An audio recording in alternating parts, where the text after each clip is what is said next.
Welcome to Nonprofit Nerd Impact Unleashed. Get ready to dive into the world of nonprofit leadership and sustainability, where the passion and unstoppable dedication of those making a real impact are celebrated. With your host, Jarrett Ransom, get ready to explore inspiring stories and game changing strategies of nonprofit leaders from across the sector. In this season, we're focusing on critical management challenges that are key to the long-term success of nonprofit organizations. Nonprofit Nerd Impact Unleashed is your go-to podcast for no-nonsense, in-depth conversations with the real-life superheroes of the nonprofit sector. Get ready to unleash your inner nerdiness and learn how to navigate and overcome the challenges that help build stronger, more sustainable organizations. Now, let's dive in and harness the collective power of our nonprofit networks to create lasting change. Welcome back, everyone, and thank you for tuning in. I am so excited to have you join us for today's episode. Our guest today is Toni Paz, and she is joining us from Atlanta, Georgia. In our conversation, we dove into leadership and adaptability in the nonprofit sector, exploring how times of crisis often drive innovation and accelerate the adoption of new technologies within our sector. Toni shared her unique consulting approach, underscoring the importance of strong fundraising strategies, sound financial best practices, as well as maintaining those meaningful donor relationships. All of this while also sharing some real world examples from past crises that nonprofits have faced. We also talked about some of the pressing challenges around professional development, or as we refer to as PD, the emerging role of AI in fundraising, and the ongoing work of building sustainable nonprofit organizations. This is an insightful discussion, and I'm thrilled to share it with you today. Before we begin, I'd like to thank our sponsor, Bloomerang, for supporting this season of the show. Let's get started. Well, hey there, and welcome back. I am so thrilled to have with me Toni Paz joining me. Toni, for those that may not know you or may not be connected with you quite yet on LinkedIn, would you tell us a little bit about yourself and your role in this sector that we love so very much? Absolutely. So I have been a fundraiser for about 30 years now, primarily in the arts for the beginning of my career, and now working in criminal reform, civil rights, more in the social sector these days than I have been in the past. And I have specialized in individual giving most of my career, and I teach a major gifts class. And getting into foundations and corporations here as the years go by. Yeah. Well, thank you for sharing that. And I think you've heard this before, but my joke is fundraising is my second favorite F word. So you're speaking my language. It is something that I love to do. I think we are a rarity, especially in this world where a lot of people, board members, leadership shy away from making the ask. So I love that this is a passion of yours too. And as we dive into this, really the intersection of leadership and sustainability, and maybe you and I can look at this from the lens of philanthropy or the lens of revenue generating, right? And what that looks like. But I'm really Absolutely. curious in the work you do and the work, that we're doing, and those that you're serving, the organizations you're serving, what exactly does leadership and sustainability right now look like? Keeping in mind, of course, where we are in the world, right? Our social climate, political climate, there's a lot going on. So what are you seeing when it comes to this intersection? Yeah, that's a really interesting question. A lot more elasticity and flexibility is really what I'm seeing more in our leadership.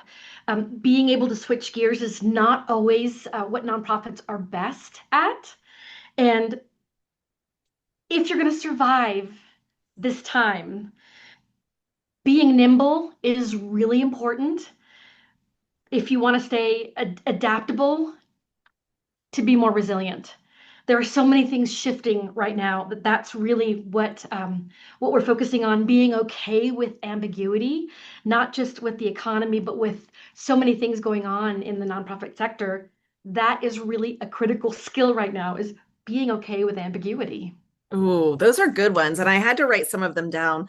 I also noticed, and you likely did too, at the peak of the pandemic. So, yes, friends, I'm going all the way back to, March of 2020. But really, there's so many organizations that hit the pause button, they sat on the sidelines. Revenue did not come to them, volunteers did not come to them, like they weren't activating their stakeholder group. And I kind of feel, Toni, and I'm curious if you do too, we are in somewhat similar times, right? When it comes to, in particular, the leaders that are willing and able to be nimble and to make these decisions like boom, boom, boom, boom, super fast. Yeah. That's where I'm seeing the best success. That's where I'm seeing it as well. It's really interesting if you think about fundraising for the last 30 years, thinking back not just COVID, but what happened in 2018 and even further back with 9/11. If you think about all the things that have happened, innovation really comes from crisis and disaster. I mean, what did we find with COVID? We found that we could have Zoom meetings and work from home and be almost as efficient. I wouldn't say entirely as efficient, but you started using QR codes a lot more often with COVID. We could have galas virtually and events virtually. And going back further to 9/11, so much happened online at that time that wasn't happening, that it's really interesting to see what trends follow natural disasters, Hurricane Katrina, 9/11, and things of that nature, because it impacts our sector probably last, but still pretty severely sometimes. Those are great call outs. And I think of the style of leadership that these times, these changing times that require us to be nimble, require that flexibility. How do you define your leadership style, Toni? I'm curious. You know, probably have a default to the expert style where I come in and I'm hired for a skill set and I'm hired for a specific set of responsibilities. And a lot of times my job is to come in and be a detective and figure out, okay, is that really what the organization needs? How much experience has the executive director had with working with development? Are they not a fan of development? Because oftentimes I'm hired for one thing and the organization really needs something different, or first. So while I come in as an expert, I think I also default to more of a facilitator type, and observation is really important those first couple weeks. uh, you have to get a sense of who the organization is, what they're doing, and what they do in the wild, if you will, to understand what processes are not in place, what processes could be improved, what's working well. So all of the styles, really, I think we all take into our work every single day, not just that expert or facilitator. Being observers is really, really critical. Probably not ever neutral. Nothing about me has ever been neutral. So I come in with that expert style, but knowing that I really need to be an observer for a while and then facilitate a lot of change in a lot of cases. That coaching and mentoring, which I absolutely love doing. I think that comes from having worked with AFP, Association of Fundraising Professionals, here in Atlanta, working with a mentoring program there. I find that I enjoy working with people who are newer in the field, especially if they are also younger, a younger generation, because they have skill sets that we don't always have in our generation. So I really work to figure out what style is needed to make everything more effective, regardless of what my default is. That is fascinating and very insightful, right? I really love hearing that from you. And when you come in as that expert and you lean into the observation, the facilitator, the mentor, I'm sure you have navigated a lot of adaptability, right? And I'm curious if you can share, like, again, you work with so many different organizations and you have in your career. So I think you have that ability and the privilege, right, to kind of speak broadly on some examples of how nonprofits have adapted during times of change. And I appreciate you bringing back 9/11, even Katrina. Like there's been a lot of change in our world and how the nonprofit space has stepped up. So any examples that come to mind for you? Actually, quite a few. So a lot of what we're seeing right now is we're encouraging collaboration and partnerships. If you can share resources with other nonprofits that do what you do.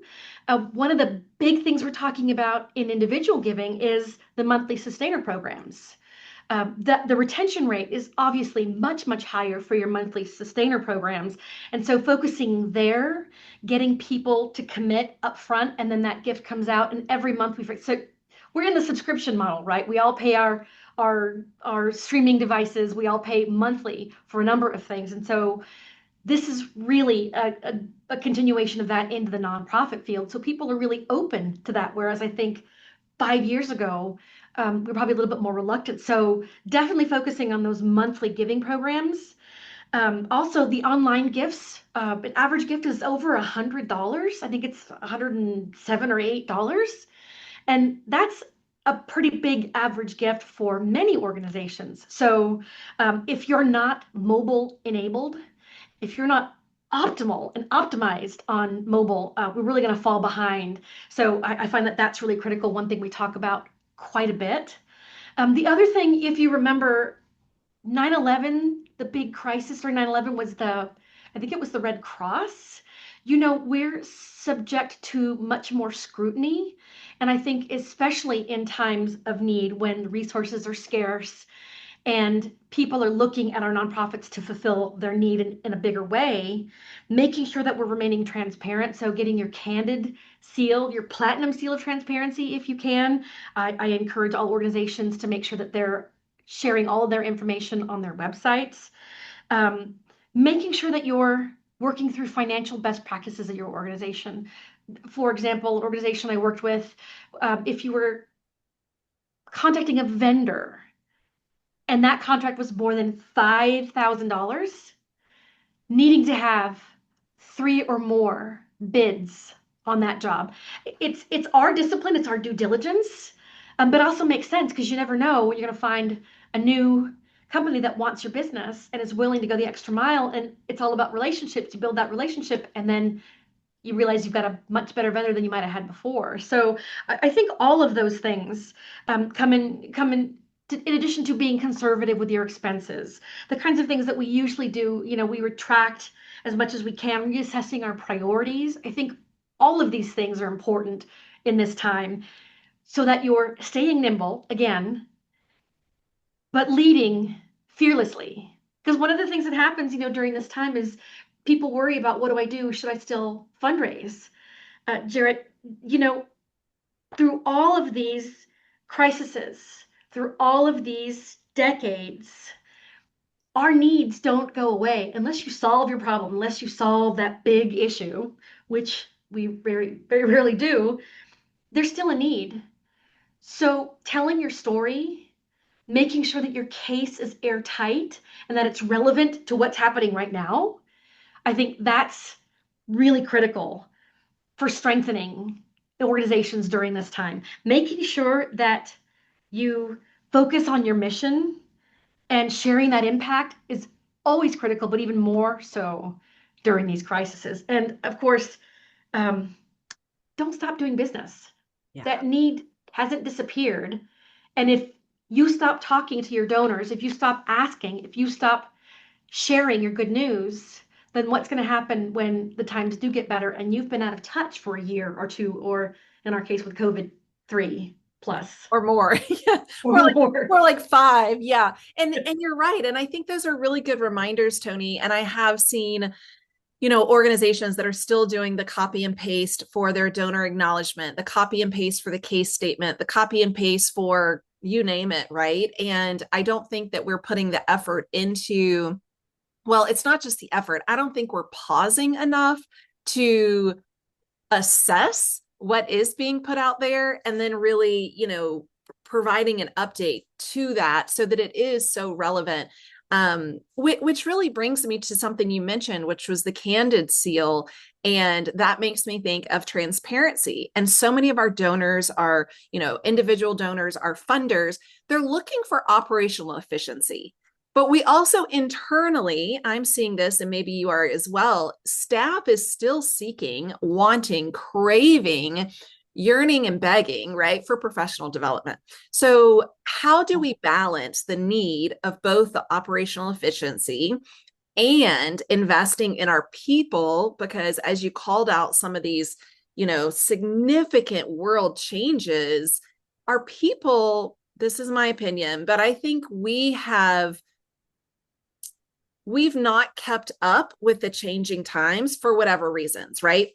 We're constantly in crisis mode. We're constantly in survival mode. We're constantly doing the next thing on our to-do list. And we haven't taken that time to up level, and not even to mention the advancement in technology. It's really hard to keep up with that if we're not also investing in, our professional team. So back to my question is, how are you seeing nonprofits balance the need for this operational efficiency while also investing in their people?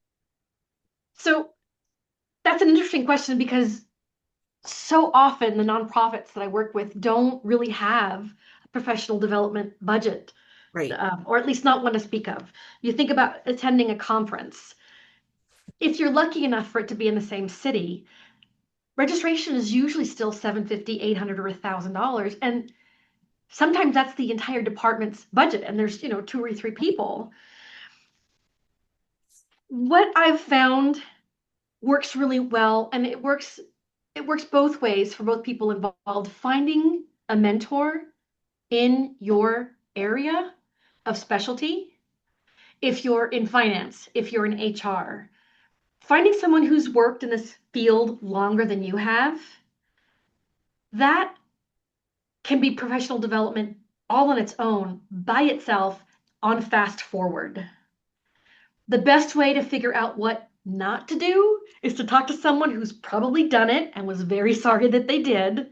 And those of us who have been in the field a little bit longer are happy to talk to people who are newer in the industry to help them figure out, let's navigate your career, let's get you in a good place, because we want you all to stay in the business. We need you all to be here in the business because we need specialty grant writers. We need people who specialize in the gift entry and the data management. We need our corporate specialists. We need so many more people in this business, in the industry. And in one respect, sometimes crisis is job security. Sometimes it's not, unfortunately. But in addition to mentoring and making yourself more valuable, Jarrett, I think the other thing that we don't talk about nearly enough in nonprofit is AI, right? I mean, I think people worry about the ethics of AI, they worry about the predictive modeling, and they worry about the language that goes in. And yes, all of that is very, very true. There are other things that we can do that help with campaign optimization, tracking your data, better processing, gifts, being able to predict who's a lapse risk. I mean, that is huge. If there was one thing that we did, predicting who's going to lapse. But then the other thing really is there's no excuse for us not to personalize our donor journeys. There's no reason why we can't say, Dear Jarrett, as opposed to Dear Sir, Dear Madam, whatever it is. Going that extra mile to make sure your database is clean and can do it, and that you spelled everything right, and getting people on a journey that's tailored to their experience with your organization, only going to strengthen your relationships in the long term. So critical. Very critical. And I just got an event invite yesterday. It was so beautiful. It was on like navy envelope and handwritten with a gold metallic pen to Mr. Jarrett Ransom. Oh, I cannot tell you, Toni, and especially your name too, Toni with an I, but it goes that extra mile, right? Like, go the extra mile to know who your supporters are. Make sure, first of all, you're not offending them, right? And that the efficiencies that you have put in place, investing in your team to really catch these things off the top, all of those are really great reminders, and it really can make or break donor retention, engagement, right? In so many of those ways. Sustainability. I want to switch us to that, Toni, because I feel like sustainability is somewhat of a buzzword in our sector. We hear it often, but what the heck does it mean, right? So I'm curious what sustainability for organizations that you've worked with, maybe now or in the recent past, like what does that look like? How are they defining it? And then lastly, how are they making decisions with their focus of their defined sustainability in mind? Sure.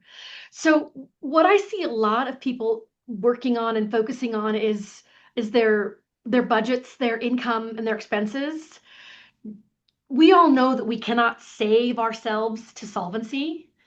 So one of the things that I really I cringe when I hear organizations contracting so much that they've let go of their development director. Well, you talk about a financial crisis and someone who can get you out of crisis, that's your fundraisers, your major gift officers, your director of development who's creating that strategy, making sure that you're still investing where you can, obviously being responsible. If that means pulling your budget back, you need more in your savings account. I think something that we all probably learned during COVID was the importance of that operating reserve, right? So making sure that that's a focus. And if you're in crisis and don't have the reserve, well, then putting fundraising on fast forward because developing those relationships takes time. And the people who understand that, executive directors, development directors, the entire team, the organizations that know that tend to be the ones that thrive because they're out building the relationships. They're talking to their colleagues and saying, look, this is what's going on. Hey, there's a funding opportunity here for people who've lost their grants. That comes back in spades. And so we were talking about how do we balance it all? How do we give our staff professional development? Those of us who are here on staff, if you're in a supervisory role, or even if you're not, leadership comes from all levels, right? Sharing wisdom, sharing insight with each other is really important. Taking that time for yourself to build yourself as a development professional, as a finance professional, as an HR, whatever it is, taking that time for you is critical. Us investing in that time in our team is critical because you know what the retention rate for our staff is, right? Average tenure is what, 16 months for development staff and 3 years for a development director? If you want them to stay, figure out ways to make it impossible for them to leave. And that mentoring relationship, that supportive environment that you're in, that cultural philanthropy that makes them welcome feedback and suggestions and the help from their colleagues because everyone understands what we're doing. I think that's what's going to help people survive, staying that nimble. Again, being okay with ambiguity and focusing on where you've got revenue options. Sometimes that's programs too. What we're Well, talking you about here is fundraising, though. you mentioned that you do some training, and I do as well. So I just want to give a shout out because there is some professional development out there, and we know this that is free. It comes at no cost, right? So I always remind listeners, friends, colleagues, like lean into those opportunities as well. There's tons available, and especially as you called out, so many of us are still working from home or working in this hybrid environment. We now have access to training across the globe, across the nation, and that's pretty cool. So, Toni, it's been such a delight nerding out with you, as I like to say. So, two final questions. One is, how can people learn more about you and your company? Sure. So my company is Transformational Philanthropy. And yes, I made it the longest name possible. I quite often misspell it myself. TP, Toni Paz, Transformational Philanthropy. You can find me on LinkedIn. Yeah, love that. And one final takeaway. Do you have any lasting words of advice that you want to leave our leaders listening to this to know today? Yes, don't stop the important work that you are doing. Keep talking about what you need because when things turn around, you still need to be telling your story. Love it. Thank you so much, Toni, for all of your insight, your wisdom, sharing your valuable time with us. So grateful for you. Thanks for having me, Jarrett.